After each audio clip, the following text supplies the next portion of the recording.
Hi friends, Sunitha kitchen and గార్డెన్కి స్వాగతం అండి.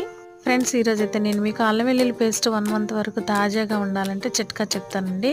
అల్లం వెల్లుల్లి ఎప్పటికప్పుడు నూరుకొని కర్రీలో వేసుకుంటే చాలా టేస్ట్ అయితే ఉంటుంది. కానీ కొన్నిసార్లు మనకు అర్జెంట్ అయినప్పుడు ఈ విధంగా పెట్టేసుకుంటే తాజాగా ఉంటుందండి, అస్సలు పాడవదు. ముందుగా అల్లం వెల్లుల్లి శుభ్రంగా కడిగి అల్లాన్ని ముక్కలుగా కట్ చేసుకుని వెల్లుల్లిపాయలు కూడా శుభ్రం చేసుకుని మిక్సీ జార్లో వేసుకుని మిక్సీ పట్టుకోవాలి. కొద్దిగా వాటర్ని కూడా యాడ్ చేసుకోవాలండి.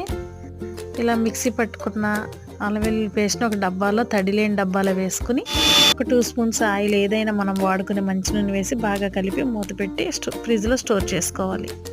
అంతే ఫ్రెండ్స్, ఇంక ఇందులో ఎటువంటి వేయాల్సిన అవసరం లేదండి.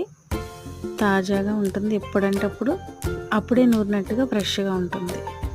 ఫ్రెండ్స్, మరి ఇంకెందుకు కావాల్సిన చిట్కా నచ్చితే తప్పకుండా ఫాలో అవ్వండి. ఈ వీడియో నచ్చితే please like, share, subscribe. Thank you for watching. ఇప్పుడు కూడా అంటే స్టీల్ స్పూన్ అయితే అస్సలు వాడకూడదు.